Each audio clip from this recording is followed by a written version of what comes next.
ಧೃತರಾಷ್ಟ್ರ ಸಂಜಯನನ್ನು ಕುರಿತು ಕೇಳುತ್ತಾನೆ.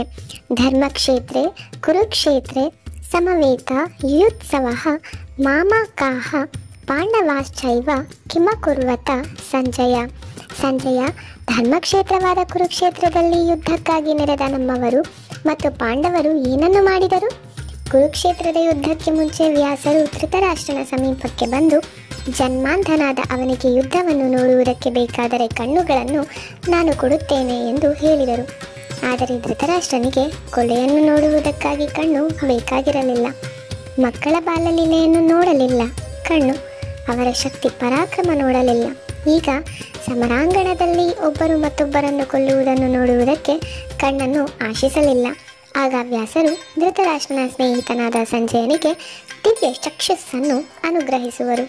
ಆತ ಯುದ್ಧ ಭೂಮಿಗೆ ದೂರದಲ್ಲಿರುವ ಅರಮನೆಯಲ್ಲಿ ಧೃತರಾಷ್ಟ್ರನ ಸಮೀಪದಲ್ಲಿ ಕುಳಿತಿದ್ದರೂ ಯುದ್ಧ ಭೂಮಿಯಲ್ಲಿ ಎಲ್ಲೆಲ್ಲಿ ಏನು ಆಗುತ್ತಿದೆಯೋ ಅದನ್ನು ನೋಡಬಲ್ಲ ಶಕ್ತಿಯನ್ನು ಅವನಿಗೆ ಅನುಗ್ರಹಿಸುವರು. ಕೇವಲ ಹೊರಗೆ ಆಗುವುದನ್ನು ನೋಡುವುದು ಮಾತ್ರವಲ್ಲ, ಅವರವರ ಮನಸ್ಸಿನಲ್ಲಿ ಏನೇನು ಆಗುತ್ತಿದೆ ಎಂಬುದನ್ನು ತಿಳಿದುಕೊಳ್ಳಬಲ್ಲ ಶಕ್ತಿಯನ್ನು ಕೊಡುವರು. ದೂರದಲ್ಲಿ ಆಗುತ್ತಿರುವ ಕ್ರಿಕೆಟ್ ಮ್ಯಾಚನ್ನು ನಮ್ಮ ರೂಮಿನಲ್ಲಿ ಕುಳಿತು ಟಿವಿ ಮೂಲಕ ನೋಡುವಂತೆ ಇದು. ಆದ ಕಾರಣವೇ ಧೃತರಾಷ್ಟ್ರ ಸಂಜಯನನ್ನು ಕೇಳುತ್ತಾನೆ. ಯುದ್ಧ ಮಾಡುವುದಕ್ಕೆ ಕೌರವರು ಪಾಂಡವರು ಧರ್ಮಕ್ಷೇತ್ರವಾದ ಕುರುಕ್ಷೇತ್ರದಲ್ಲಿ ನೆರೆದರು. ಕುರುಕ್ಷೇತ್ರ ಹಿಂದಿನಿಂದಲೂ ತಪಕ್ಷೇತ್ರ, ಬ್ರಹ್ಮ ಋಷಿ ದೇಶ ಎಂದು ಪ್ರಖ್ಯಾತವಾಗಿತ್ತು. ಮುನಿಗಳು ಋಷಿಗಳು ಹಿಂದೆ ತಪಸ್ಸನ್ನು ಮಾಡಲು ಆ ಸ್ಥಳವನ್ನು ಆರಿಸಿಕೊಳ್ಳುತ್ತಿದ್ದರು. ಈಗ ಕೊಲೆಗೆ ಆರಿಸಿಕೊಂಡಿರುವರು. ಹಿಂದಿನಿಂದಲೂ ಅದು ತಪಕ್ಷೇತ್ರವಾದುದರಿಂದ ತನ್ನ ಸಾತ್ವಿಕ ವಾತಾವರಣವನ್ನು ಅಲ್ಲಿ ನೆರೆದವರ ಮೇಲೆ ಬೀರಿ ಅವರ ಮನಸ್ಸನ್ನು ಬದಲಾಯಿಸಬಹುದೇನೋ ಎಂದು ಭಾವಿಸಿರಬೇಕು. ಅನೇಕ ವೇಳೆ ವಾತಾವರಣ ತನ್ನ ಪ್ರಭಾವವನ್ನು ವ್ಯಕ್ತಿಯ ಮೇಲೆ ಬೀರುವುದು. ಆದರೆ ಹಾಗೆ ಬೀರಬೇಕಾದರೆ ನಮ್ಮ ಮನಸ್ಸು ಅದಕ್ಕೆ ಅಣಿಯಾಗಿರಬೇಕು. ಇಲ್ಲದೇ ಇದ್ದರೆ ಬರೀ ವಾತಾವರಣ ನಮ್ಮನ್ನು ಏನೂ ಮಾಡಲಾರದು. ದುರ್ಯೋಧನ ಮೊದಲಿನಿಂದಲೂ ಒಳ್ಳೆಯ ಪ್ರಭಾವಕ್ಕೆ ಜಗ್ಗುವವನಲ್ಲ. ಅವನ ಮನಸ್ಸಿನ ರೀತಿಯೇ ಬೇರೆ.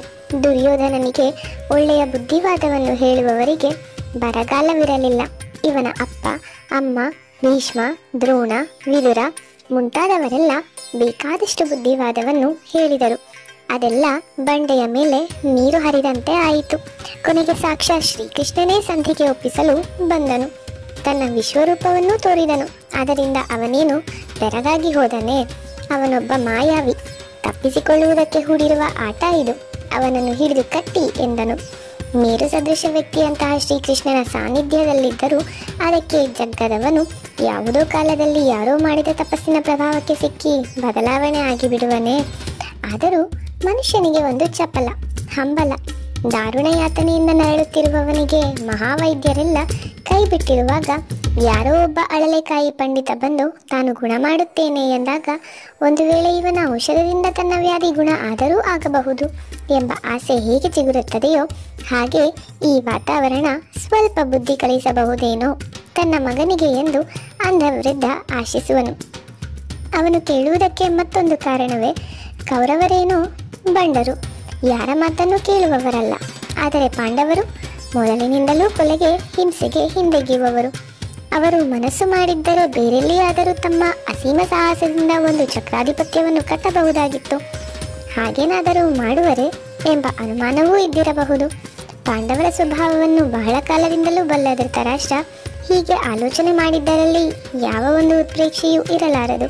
ಪಾಂಡವರು ತಮಗೆ ಅರ್ಧರಾಜ್ಯ ಬೇಕಾಗಿಲ್ಲ, 5 ಕುಗ್ರಾಮಗಳನ್ನು ಕೊಟ್ಟರೆ ಸಾಕು ಎನ್ನುವಷ್ಟು ಕೆಳಗೆ ಇಳಿದಿದ್ದರು.